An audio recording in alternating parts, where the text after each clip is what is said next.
Welcome to my Vision News. Saturday's first video. First news story is from Oromia.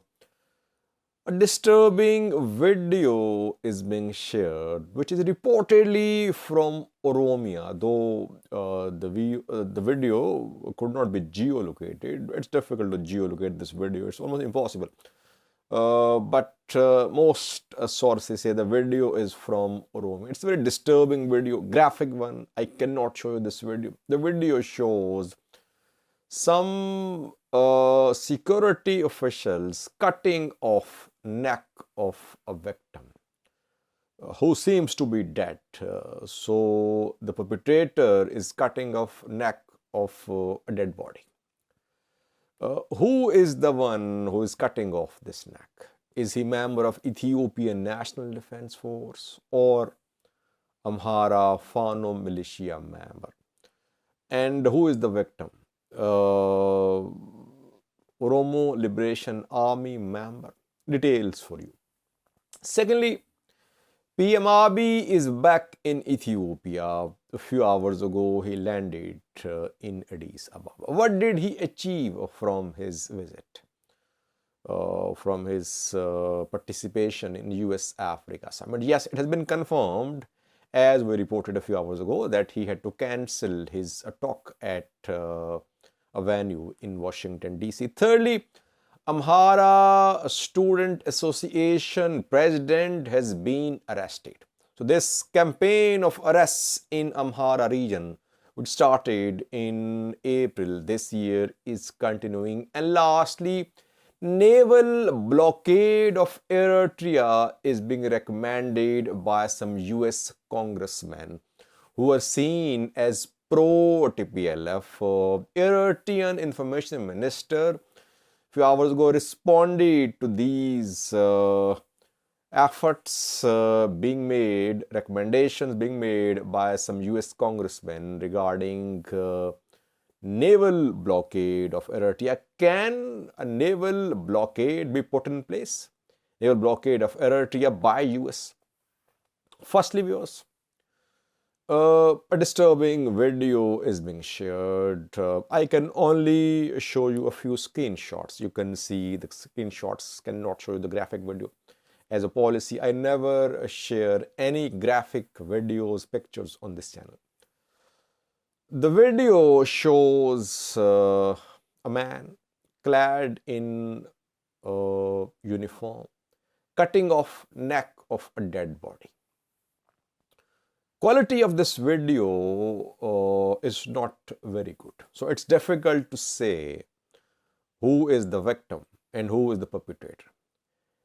The perpetrator, who is a security official, has a scarf around his neck. ENDF members mostly don't wear scarves. Mostly Tigrayans, Amharas, they wear these scarves. It seems that he could be a member of some militia or force from the Amhara region.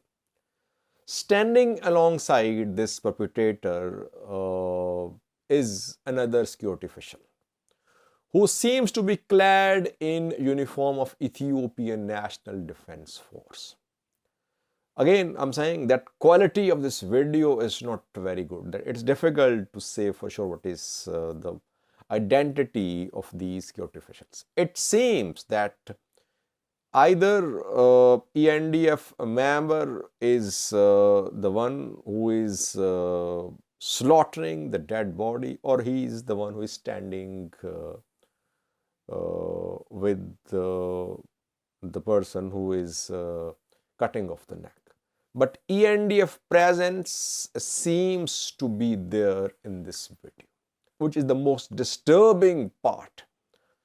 Because we have seen decapitation videos in the past as well. Some Tigrayans were burnt alive. Some were killed in broad daylight.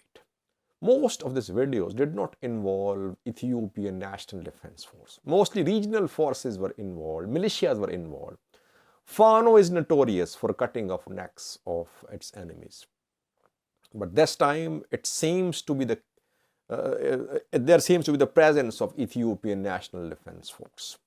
Who is the victim? Again, no clarity because quality is low. Seems to be member of Oromo Liberation Army. It is being said by some sources. The video is from Guji, and an OLA member is, his dead body is being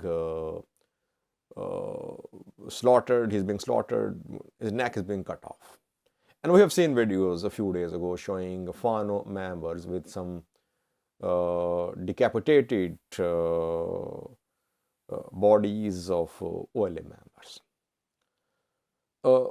What I want to say is that we should not encourage, support such acts. No matter who the perpetrator is, it should be condemned. The act should be condemned. Perpetrators should be held accountable. That is the only way to stop this barbarity. Yes, people fight, forces fight all over the world, regions fight, but this savagery, this barbarity must come to an end. Such videos fuel hatred. People share these videos while supporting them. People don't condemn them. So whether you are from Amhara, Oromia or Tigray, no one should support such videos. Yes, people are killed in fighting in war. It happens. But any acts which lead to, which fuel hatred should be condemned. Let's hope that ENDF conducts an inquiry into this incident. How old is this video? Is this video linked to the recent incidents which happened in Valaga?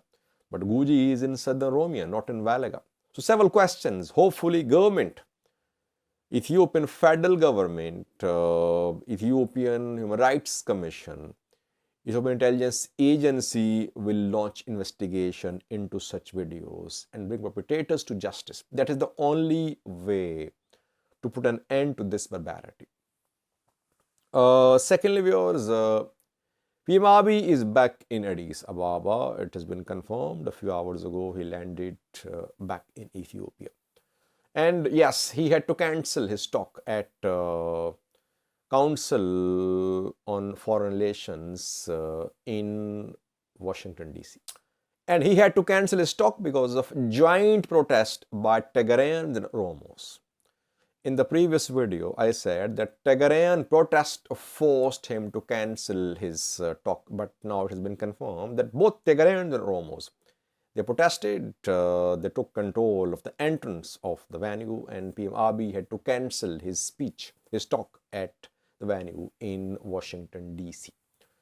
So Tigray diaspora, Oromo diaspora, joining hands, showing that they can stop Ethiopian government officials from appearing at venues in the US.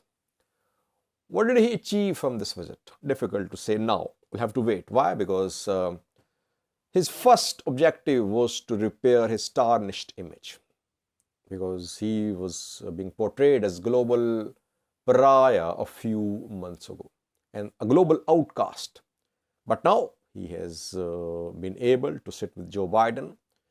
He was seen in meeting with Antony Blinken. So he has restored his image as the one who is accepted in the US, accepted among international community. Firstly, yes, you can say this is an achievement for the PM. Second and main objective of his visit was to get economic support for his country. We know that Ethiopian economy is in trouble. Huge loan repayment spending, loan rescheduling, loan payment rescheduling still not being approved. Food prices going up, birr declining, in black market declining faster, but in official exchange rate is stable, though in black market is declining, and some other issues as well. And conflicts still going on. I have been saying, viewers, that as long as conflicts go on in Ethiopia, there cannot be lasting and viable economic progress. Because money goes to these security forces, security officials. When you mobilize tens of thousands of soldiers to Tigray, to Valaga, you need money. How can a country prosper where there are so many conflicts? So what is needed is political approach. Now, he held some meetings there in the US. He held meetings with some investors, business community. He held meetings with the Ethiopian diaspora. He met with foreign diplomats.